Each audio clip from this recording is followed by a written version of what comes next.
अकेली आत्मा का घर। अर्जुन को वीरान और परित्यक्त स्थानों की तस्वीरें खींचने का गहरा जुनून था। एक दिन उसे एक सुदूर गांव में मौजूद एक पुरानी हवेली के बारे में पता चला, जिसके बारे में स्थानीय लोग रोंगटे खड़े कर देने वाली कहानियां सुनाते थे। गांव वाले बताते थे कि उस हवेली में एक भटकती आत्मा का वास है, और जिसने भी अंदर कदम रखा वह या तो कभी लौटकर नहीं आया या फिर उसका मानसिक संतुलन बिगड़ गया। अर्जुन ने इन चेतावनियों को केवल अंधविश्वास माना और अपनी कला के लिए इसे एक आदर्श विषय समझा।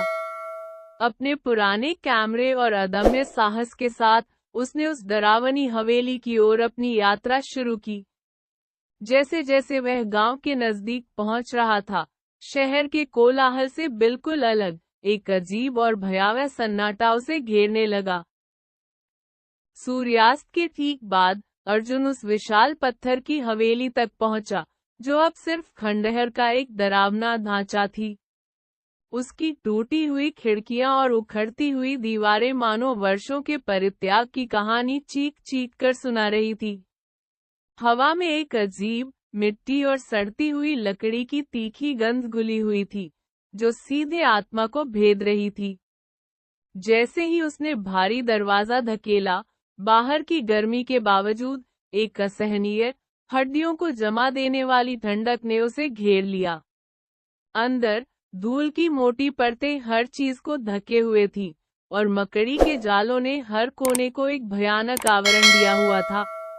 अर्जुन ने अपना कैमरा निकाला और तस्वीरें लेना शुरू किया, लेकिन हर शटर क्लिक के साथ उसे लगातार महसूस हो रहा था जैसे कोई अदृश्य आंख उस पर हर पल नजर रख रही है।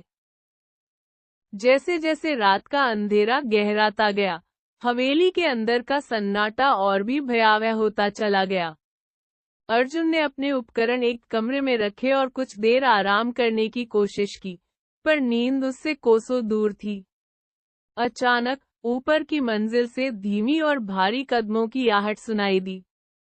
पहले तो उसे लगा कि कोई जानवर होगा, पर आवाज में कुछ ऐसा था जो इंसानी कदमों से मिलता जुलता था।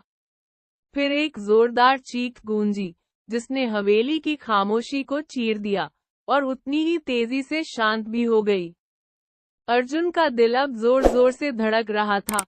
उसने अपनी टॉर्च जलाई और अपने डर को नजरअंदाज करते हुए, यह सोचकर कि शायद यह उसके दिमाग का वहम है, ऊपर की मंजिल की ओर कदम बढ़ाए। ऊपर पहुंचते ही एक कमरे के दरवाजे से हल्की सी रोशनी बाहर आ रही थी।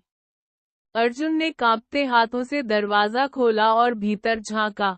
कमरे के बीच में एक पुरानी, टूटी हुई गुड़िया पड़ी थी, जिसकी खाली आंखें अर्जुन को सीधे घूर रही थी। सबसे भयावह बात यह थी कि गुड़िया के ठीक बगल में एक पुरानी, फटी हुई डायरी पड़ी थी, जिसके पन्ने समय के साथ पीले पड़ चुके थे। डायरी के पहले पन्ने पर एक बच्चे की अस्पष्ट लिखावट में लिखा था, मैं अकेला हूँ। जैसे ही उसने डायरी को उठाया, उसे लगा जैसे किसी बर्फीले हाथ ने उसके हाथ को छुआ हो, जबकि वहां कोई नहीं था। अचानक कमरे का तापमान इस कदर गिरा कि उसकी सांसें जमने लगी। अर्जुन ने डायरी के कुछ और पन्ने पलटे, जिसमें उस घर में अकेले मर जाने वाली एक छोटी बच्ची की मार्मिक कहानी लिखी थी। जैसे ही उसने अंतिम पन्ना पढ़ा, उसे ठीक अपने पीछे एक ठंडी, बेजान सांस का एहसास हुआ।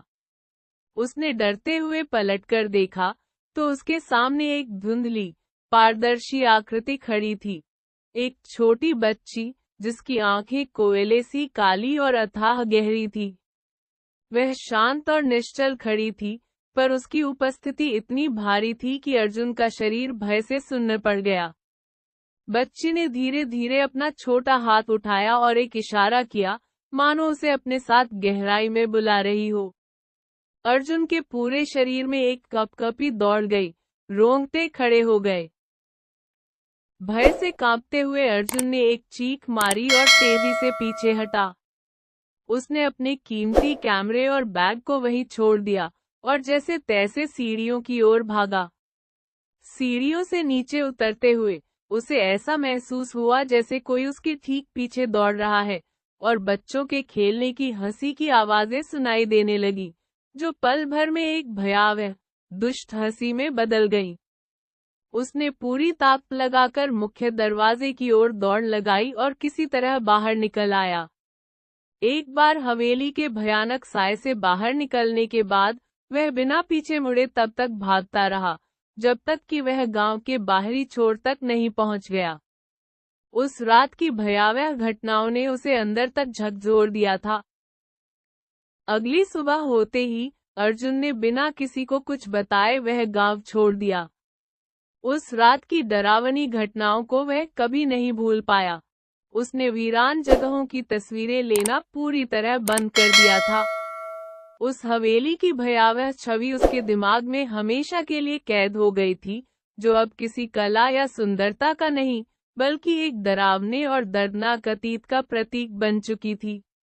गांव वाले आज भी उस हवेली को अकेली आत्मा का घर कहकर पुकारते हैं, जहां एक बच्ची की आत्मा आज भी भटकती है, उन लोगों का इंतजार करती है जो उसके अकेलेपन को तोड़ने की जुर्रत करते हैं। अर्जुन ने उस रात एक कड़वा सच सीखा। कुछ कहानियां सिर्फ किंवदंतियां नहीं होती, बल्कि ऐसी डरावनी सच्चाइयां होती हैं जो समय की धूल में भले ही दब जाएं, लेकिन कभी मिटती नहीं।